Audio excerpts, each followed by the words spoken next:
Hello. How many people raised their hands when they said that they want to be in an autonomous vehicle? Okay, fair amount.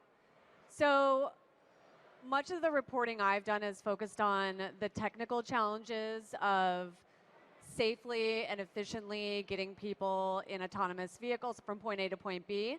But there's this whole other piece, this challenge, this potential opportunity of how these autonomous vehicle companies are going to get people into the cars. So this is where both of you come in. Before we start talking about autonomous vehicles, maybe both of you can briefly tell me how your tech is used in cars today, because we're not even there yet, right? So Claire, why don't you start? Well, at What Three Words, we invented a global address system. So the idea was that you mentioned point A to point B. How many times when you're in a car and you're trying to go to point B have you gone to the wrong place? Maybe the wrong side of the building, maybe the place you're going doesn't have an address and you've got a long description. And certainly in ride-hailing, the amount of times you've had to talk to your driver and say, oh, that's not actually where I live. So we basically made an algorithm, and it takes GPS coordinates and converts them into strings of 3 words. So you can say, meet me at apple, banana, spoon, and that will take you to a 3 meters by 3 meter square, one of 57 trillion. So that's the idea. Give it a universal address system built for voice so that I can get in my car and know I'm literally going to exactly the right place within 3 meters. In cars today, so certain cars like Mercedes, for example, you can get in the car, you can say, hey, Mercedes, what 3 words, apple, banana, spoon, and it'll drive you there to that exact location. And then are people using it? I mean, can you tell if people are actually using this? Yeah, so they do. They use it in cars, but they use it in all sorts of life, and sometimes very surprisingly. So it really can be used anytime you're talking about taking a person somewhere or taking a thing somewhere. So that might be a pizza delivery company that knows your pizza should arrive hot, and if they spend 3 minutes phoning you and going, sorry, can you come outside because I can't find your door? So it can be pizza delivery, it can be emergencies. So when someone breaks down on a highway and they don't know where they are and they can't, for some reason, get that location to the emergency services, they can say 3 words. So it's a whole range of uses in everyday life. And then, Bruno, how does Nexar's tech, how is it used today in the automotive space? And where is it used? Who's using it? We started a company to create really a network of connected vehicles, and it's like any network, like faxes and email. Until you have a lot of people using it, the value is not found as easily. So what we are today is that we provide essentially a dash cam that is connected vehicle. People install in the car. They're connected to their insurer. They're connected to our network that is nascent, and they start getting warnings. So as you start getting more and more density in cities like New York, where we have very high density, people get almost real-time alerts of things that are ahead of them a few hundred yards without having to have any sensor looking at it. So it's a virtual sensor in the car. It's something that we believe autonomous vehicles need to be truly autonomous, and it will happen in the next few years that more and more vehicles will be actually relying on this new virtual sensor. But the interesting thing about Nexar is that it's not just this, what I kind of view as a consumer-facing, someone has this in their dash cam in their vehicle, it's streamed to their phone, but there's this other piece where you're essentially providing real live mapping and selling that data to cities. Can you explain a little bit about how that works?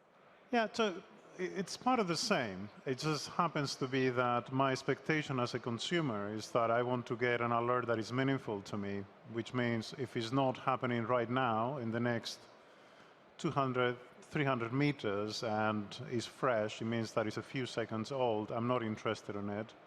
But the same way of mapping the world, putting things on the map, knowing what's happening, create what we call a digital twin, is also interesting for people who do not require the 3 seconds or the 30 seconds, but they're happy with 3 hours to know if a construction zone is active, or a day to know if a traffic sign is still there, or weekly to know that the topology of the road is still the same. So you start having people who not like consumers, but people like cities and mapping companies and some of the OEMs, car OEMs, that want to get fresh mapping data that otherwise they cannot get today. But in the end state, it's really the same. It's just the expectation that you and I have are very different to what a city has in terms of managing it. So we were talking actually a bit backstage about this, but how does both of your tech fit in the future of transportation, specifically autonomous vehicles. And I'm wondering if it's a better, bigger, or easier market once you get to autonomous vehicles. And Claire, I want to start with you because to me, the biggest issue with What Three Words, or the biggest competitor, is the traditional address and also getting people to use a different form than we all just type in our address or drop a pin. So is it going to be easier? Is it a bigger opportunity for you with autonomous vehicles? Yeah, I think it's a great question. I mean, you're definitely right. We're basically hypothesizing a world in which someone sends you a wedding invite and it says, Apple, Dragonfly, Buttercup, and that makes sense to you, and you can use it. So yeah, it definitely takes a shift in behavior. I think it's about pain. So autonomous vehicles is an example where you might have a greater pain point. So right now, if I'm in a taxi or I'm driving myself and I'm going to the wrong place, I've gone the wrong side of the building, if I'm driving, I can drive around. If someone else who's a person is driving, I can say to them, sorry, just keep driving, it's the next door. Once that stops being a human, that's much more complex. So it's much harder for me to say to a robot, even for pickup, I'm the one wearing the pink skirt outside Starbucks. That doesn't work anymore. So I think there's definitely a pain point there, but there's actually a pain point today if you think about things like voice. I don't know how many of you guys use the voice navigation in your car, but actually often the cars have brilliant voice control and people don't use it for nav because the experience of inputting an address with your voice, it's massively complex. There are loads of similar sounding street names, you've got to go back, there are loads of errors, and so there already what we see is there's enough of a pain point saying in a traditional address with voice versus just saying apple, banana, spoon. You know what, it's much easier, and so people use it.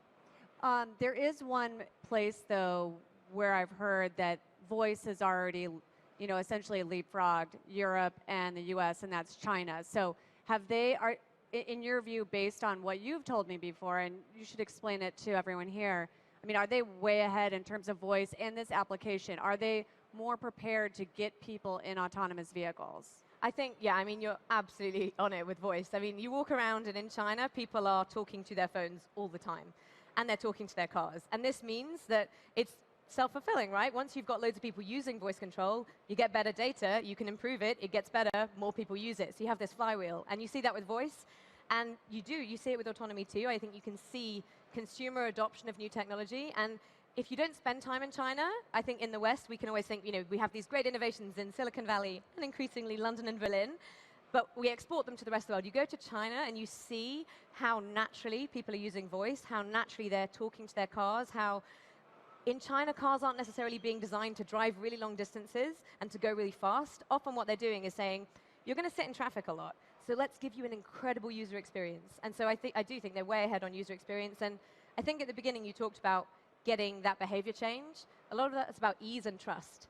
And in those environments where people are more comfortable talking to their machines, they do it more, they become more comfortable, and they trust those machines to do what they want.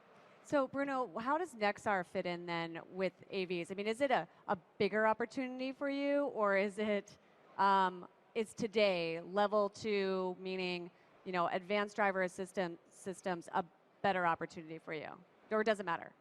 Well, we don't want to discriminate, and we don't want to discriminate robots, especially. They're kind of nice, and we like them. They're not cuddly, but so. For us, the opportunity is just vehicles that are connected to a network, whether it's a human or it's a robot behind the wheel.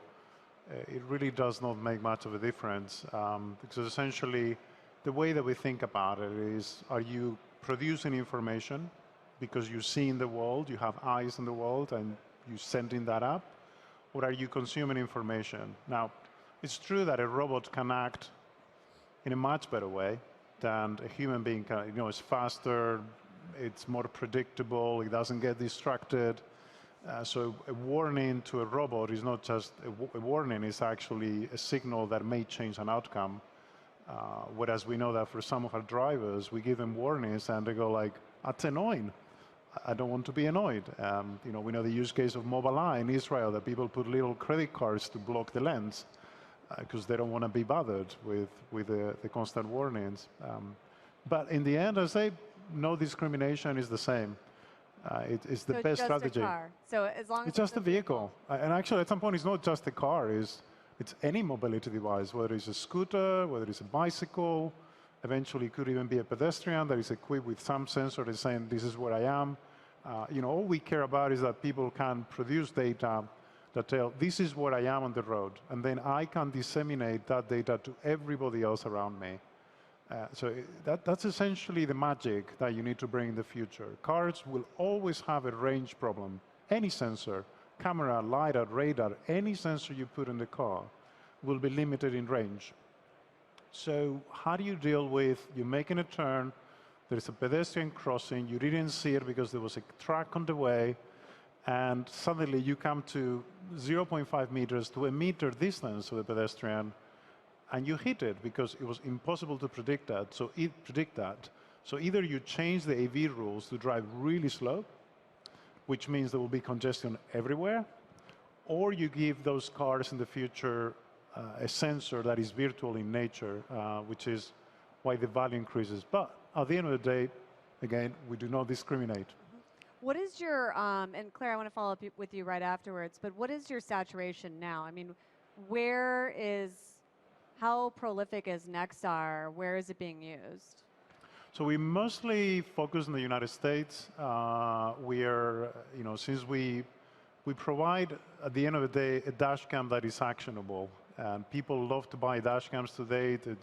Some parts of the world like Russia, Korea, Japan, they're a main mass market phenomenon. I think in Japan, everybody pretty much drives with a dash cam. So in the US, we've seen a huge consumer trend for vehicle cameras. That's what we drive. We're really riding that wave with them, making those dash cams not just a dash cam, but essentially an IoT device in the car that connects to the internet.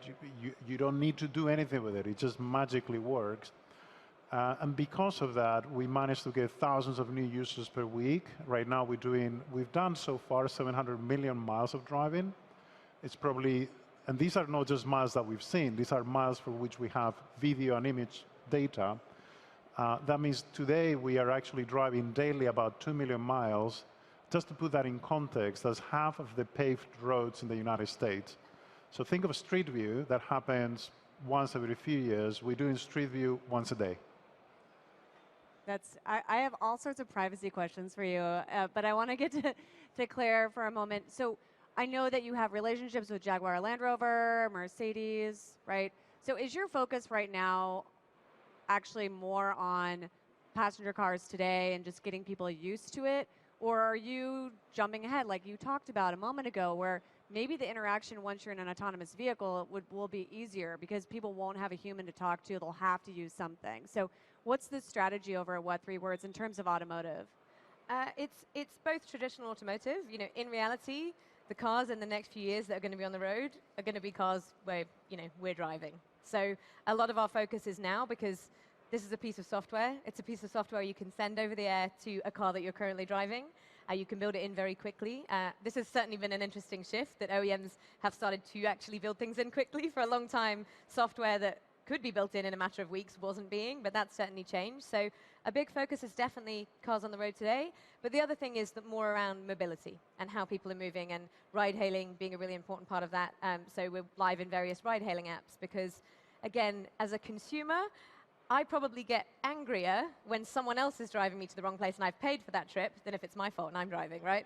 So we're seeing a lot of take-up in ride-hailing apps, in ride-sharing, and that kind of world where it really matters both to the consumer, but it also matters from a business model perspective. So if I'm, if a ride-hailing app, they know that exactly when you're going to finish a journey, they can get that driver booked onto another job. So it literally saves them money if they can save seconds or minutes off a ride. So that's how we see it. We don't just see it as automotive, as in it's about the car. It's basically about how the person is moving. And that doesn't even have to be in the vehicle. It doesn't even have to be on the phone. So we're doing work with Alexa. So we have an Alexa skill. So you can order, say, an Uber using What3Words through Alexa when you're at home. So it's not necessarily about what you're sitting in or what device you're using. It's about where you're putting in the address. Did you shift, was this a shift more towards ride-hailing? Or was it just another opportunity? And I'm wondering if it's because, based on your answer, if it's because automotive is maybe a little bit slower on the uptick on pursuing or making any progress on autonomous vehicles, and then this is a way, as essentially a stopgap, that eventually automotive and ride-hailing will come together in the form of a robo-taxi? I mean, what's the strategy there? Yeah, I think it's really interesting, and for us, we're relatively open. We can plug into whatever it ends up being. But I think one of the most interesting points on that is the crossover world, where you've got old-fashioned automotive meeting new ways of moving, which might not be autonomy. So, for example, Link in Sweden. This is a car company that's going, let's design around subscription. Let's design around not necessarily buying a car and owning it, but buying, becoming part of a membership organization that lets you use the cars. And we've seen this with BMW and Drive Now and so on as well. So I think the interesting thing has been seeing how the more traditional OEMs are actually able to innovate. And you mentioned Jaguar Land Rover. They just launched Haven in the UK. Well, it's a ride-hailing service focused on electric vehicles, VIP experience using the new electric cars from JLR. There's a lot that they're doing to try and innovate and do things differently that isn't having lots of conversations about when we're going to have cars without drivers in. Yeah. So, Bruno, I'm curious about, with this focus on the US market and really being agnostic in a way from autonomous vehicles or human-driven ones, what is the competitor for you then? Is it other mapping companies? Is it, if you're agnostic as that's the strategy, I mean, what are you worried about? I think currently today, the things that could be more of a threat to us and for us that are critical is anybody who owns a mobility fleet or has control over a mobility fleet, and they could generally start doing the same level of mapping as we do.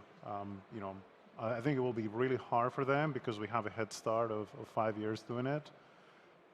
But as a competitive threat, I think that is there, especially with people who own mixed fleets, like ride-hailing, ride-sharing kind of fleets, in which if they wanted to boot a city like New York, it's actually something that they can potentially achieve in the next 2 to 3 years. I think we built enough value to basically let them say, okay, if you want to build an app, submit what you have to our network, rather than just being proprietary to you. So one of the things that happened a few days ago is what we do, we don't do it in a closed fashion anymore. We opened it up. So we're now part of something called IATF standard. We're a working group draft standard.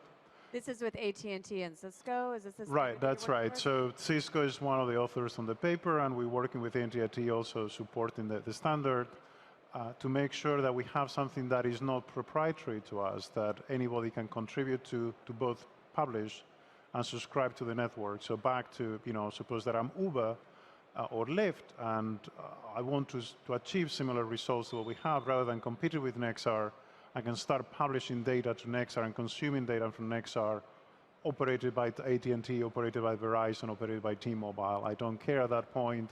It's really a network, interoperable technology like HTTP and web is today, right? You don't care where your web server is hosted. You know that whether you have Comcast or Time Warner, you know that you just get to any browser, you can get to any server. Right.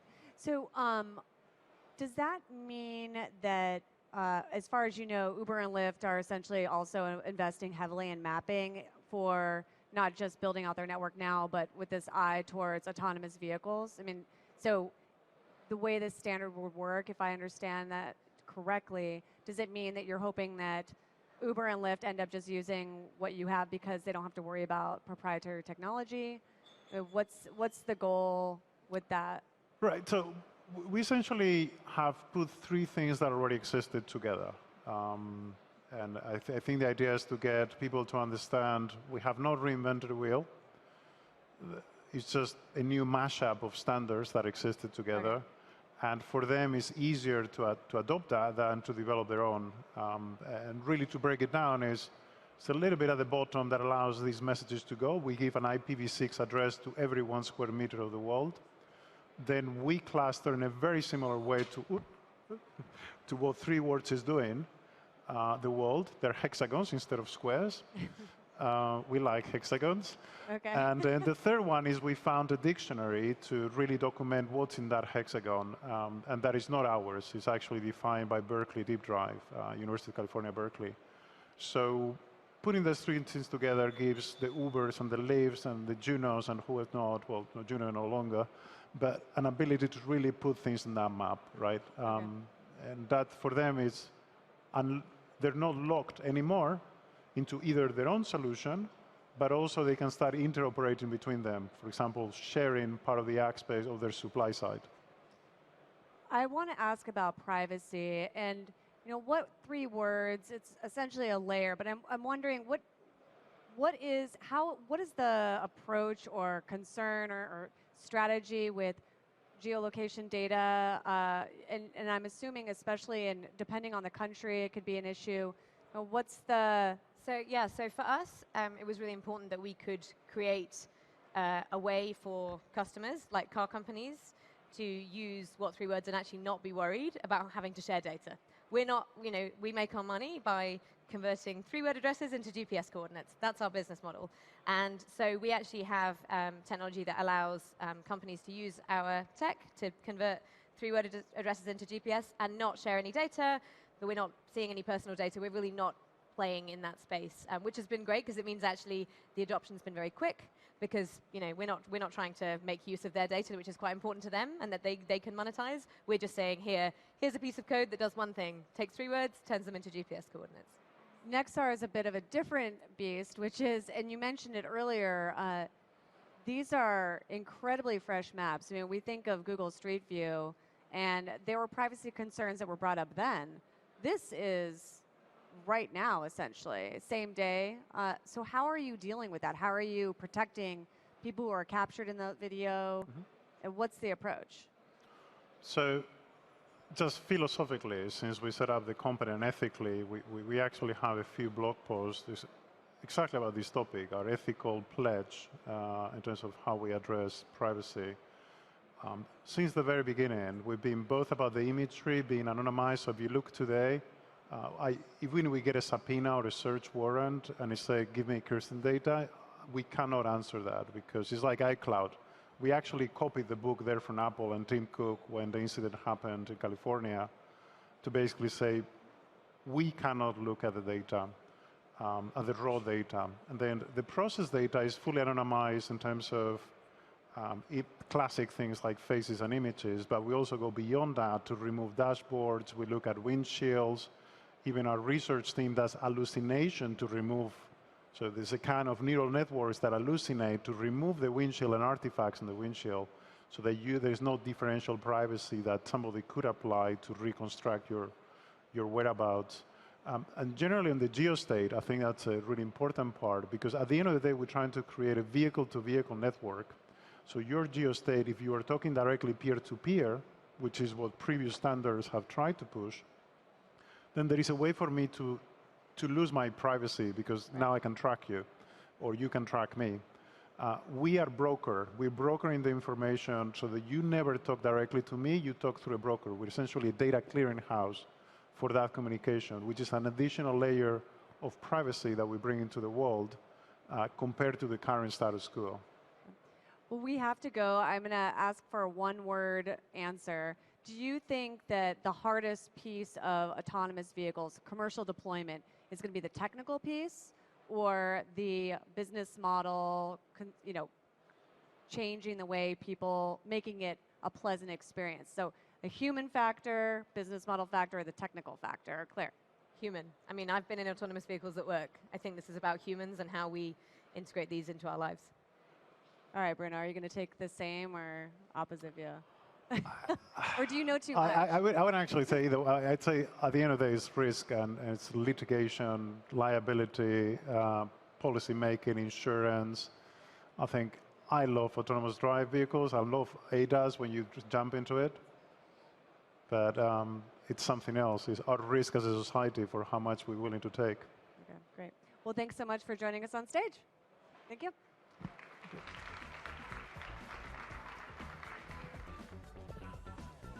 Okay.